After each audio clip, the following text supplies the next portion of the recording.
A Cruz e o Punhal. David Wilkerson. Capítulo 4. Quando voltei ao carro, que ainda estava estacionado na Broadway, Miles já estava preocupado.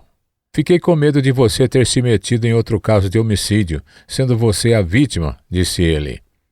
Quando lhe falei das 2 quadrilhas que encontrara 1 hora depois de minha chegada a Nova York, Miles apresentou o mesmo pensamento fantástico que também me ocorrera. Você está percebendo, naturalmente, que nunca teria tido uma oportunidade de falar-lhes se não tivesse sido expulso do tribunal e fotografado daquela maneira? Fomos à cidade e resolvemos ir pessoalmente ao escritório do promotor de justiça apenas porque o único caminho para aqueles 7 rapazes era por ali e não porque tínhamos qualquer ilusão quanto à nossa recepção naquele lugar. Gostaria de poder convencê-los de que o único interesse que eu tenho em ver aqueles rapazes é o bem-estar deles, disse eu. Reverendo, mesmo que cada palavra que diz saísse diretamente dessa sua Bíblia, ainda assim não poderíamos permitir que visitasse esses rapazes. A única maneira de vê-los, sem a permissão do juiz Davidson, é conseguir uma permissão assinada pelos pais. Eis que se abriu um novo caminho. Poderia dar-me seus nomes e endereços? Sinto muito, mas isso é impossível. Saindo de lá, peguei a página já rasgada e amassada daquela revista Life e verifiquei que o nome do líder da quadrilha era Luiz Alvarez. Enquanto Miles ficava novamente no carro, entrei num bar e troquei $5, quase todo o dinheiro que nos restava, por fichas telefônicas. Comecei então a telefonar a todos os Alvarez que havia na lista telefônica, mais de 200, apenas no centro. É da residência do Luiz Alvarez? O que está sendo julgado pelo assassinato de Michael Farmer? Perguntava. Silêncio de quem se sente ofendido. Palavras malcriadas. Um fone colocado no gancho com força. Já havia usado 40 fichas, e era claro que nunca encontraria os rapazes dessa maneira. Saí novamente e voltei ao carro. Eu e Miles ficamos desanimados, sem a mínima ideia do que fazer em seguida. Ali mesmo no carro, com os arranha-céus de Manhattan elevando-se acima de nós, curvei a cabeça e orei. Senhor, se estamos aqui por tua conta, é preciso que nos guies. Chegamos ao fim de nossas humildes ideias, leva-nos aonde devemos ir, porque não sabemos como fazê-lo. Saímos ao acaso, na direção em que o carro estava virado, para o norte. E logo nos vimos em meio a um engarrafamento de trânsito. Quando afinal conseguimos sair de lá, nos perdemos no Central Park. Rodamos a esmo e tomamos então a primeira saída, apenas para sairmos do parque. Demos numa avenida que levava ao coração do Harley Spaniel, e de repente senti aquele desejo incompreensível de sair do carro. Vamos procurar um estacionamento, disse eu a Miles.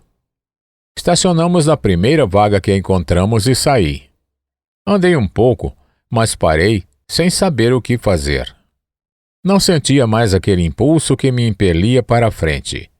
Alguns rapazes estavam sentados num degrau e eu lhes perguntei: onde mora Luiz Alvarez? Olharam todos para mim com ar carrancudo e nada responderam. Dei mais alguns passos sem rumo. Daí, um menino negro veio correndo atrás de mim. Você procura Luiz Alvarez? Sim. Ele me olhou de modo estranho.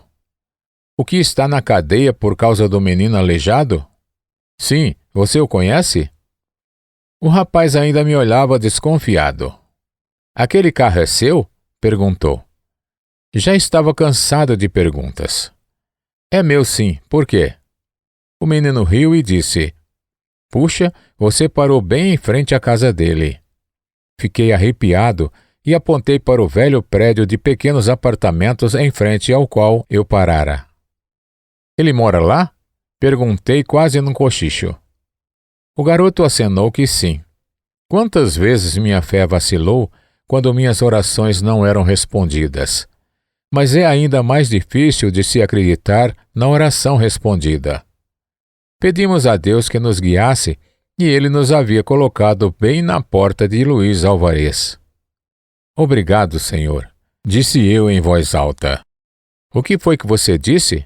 Obrigado, disse eu, dirigindo-me ao menino. Muito obrigado mesmo. No vestíbulo sujo daquele prédio, havia uma caixa para correspondência indicando que os Álvares moravam no 3º andar. Subi as escadas correndo. O hall do 3º andar cheirava a urina e poeira. As paredes de cor marrom escuro eram de lata, onde havia um desenho em alto relevo. Senhor Alvarez? Chamei diante de uma porta que ostentava esse nome impresso em letra de forma. Ouvi uma voz que dizia algo em espanhol, no interior do apartamento, e, esperando ser um convite para que eu entrasse, empurrei a porta e olhei. Vi um homem magro, de pele escura, assentado numa enorme cadeira vermelha, segurando um rosário. Ele sorriu quando me viu. Você, David, o pregador, disse ele bem devagar. Os soldados jogaram você para fora. Sim, disse eu, e entrei. O senhor Alvarez levantou-se. Eu oro para você vir. Você ajuda meu menino? Eu quero muito ajudá-los, senhor Alvarez, mas não permitem que eu entre para visitar o Luiz. Preciso ter permissão por escrito de você e dos pais dos outros rapazes. Isso eu dá.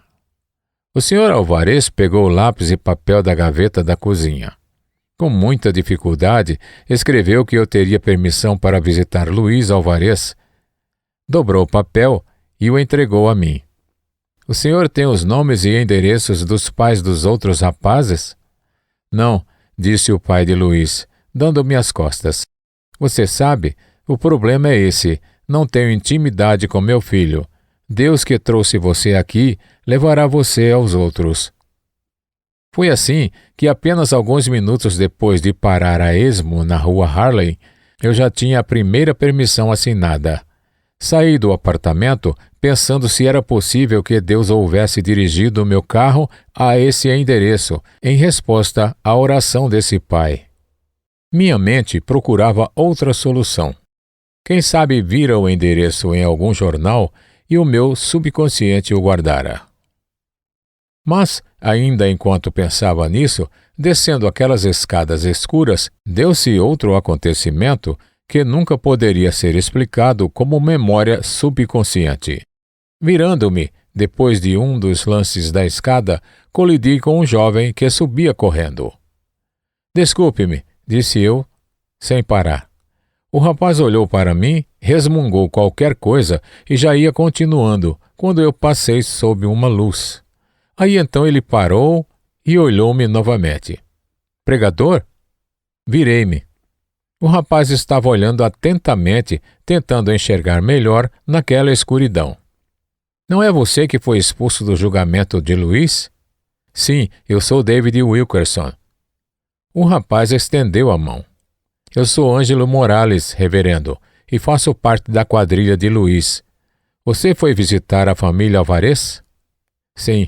Então contei a Ângelo que precisava de permissão paterna para visitar Luiz e de repente vi a mão de Deus no nosso encontro. Ângelo, disse eu, preciso conseguir a permissão de todos os pais. O senhor Alvarez não sabe onde moram os outros, você sabe? Ângelo foi por todo Harlem conosco, mostrando-nos onde moravam os outros 6 envolvidos no julgamento do caso de Michael Farmer. Enquanto rodávamos, Ângelo nos contou um pouco sobre a sua própria vida.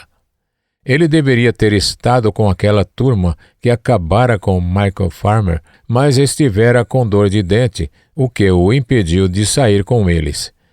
Disse que os rapazes não entraram no parque com qualquer intenção especial. Estavam apenas procurando barulho. Se não fosse Farmer, eles estariam numa luta de quadrilhas. Aprendemos muito com Ângelo e confirmamos muita coisa que já suspeitávamos.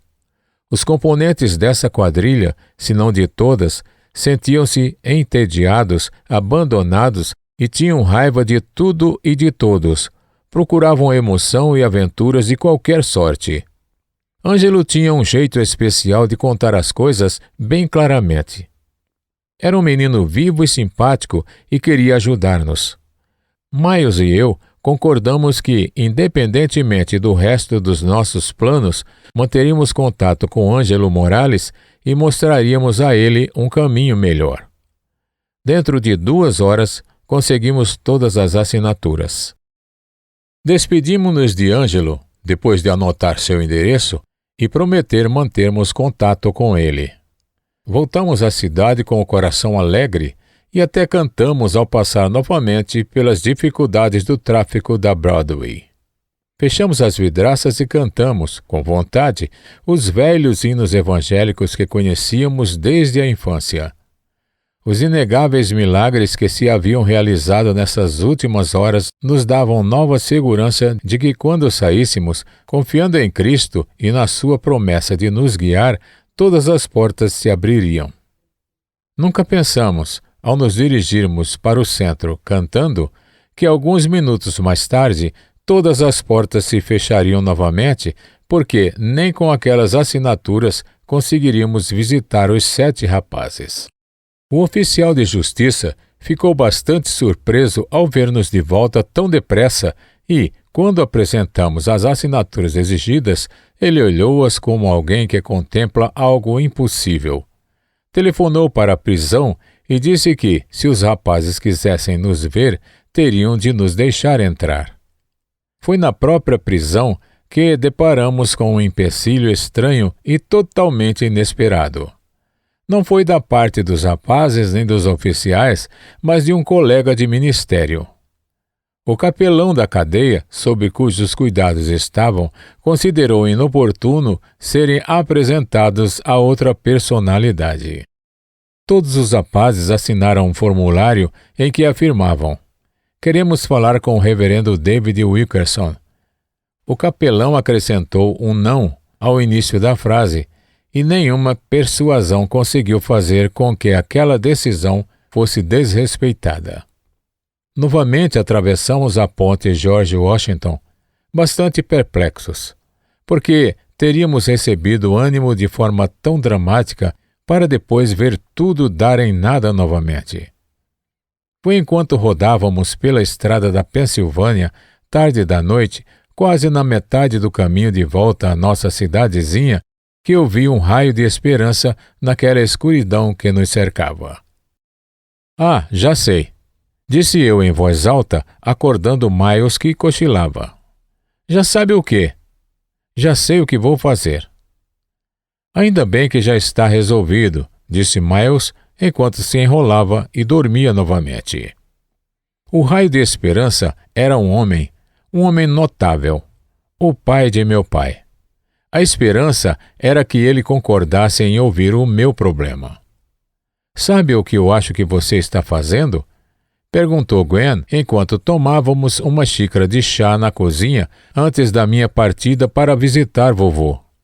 "Acho que você precisa sentir que é parte de uma grande tradição e não apenas um pobre galho isolado. Acho que você quer ter contato com o passado novamente e, o que é mais, creio que você está certo. Procure voltar ao passado tanto quanto puder, Davi. É disso que você precisa agora." Eu telefonara para o vovô, dizendo que queria vê-lo. "Pode vir, meu filho", respondeu. "Vamos bater um bom papo." Meu avô tinha 79 anos de idade e não havia perdido a vitalidade. O vô fora reconhecido por toda aquela redondeza quando mais moço. Era descendente de ingleses, galeses e holandeses. Era filho, neto e talvez bisneto de pregadores. A tradição se perde na história primitiva da Reforma Protestante, na Europa e nas Ilhas Britânicas. Que o saiba, desde o dia em que os clérigos começaram a se casar na Igreja Cristã, existe um Wilkerson no ministério, aliás, um ministério inflamado.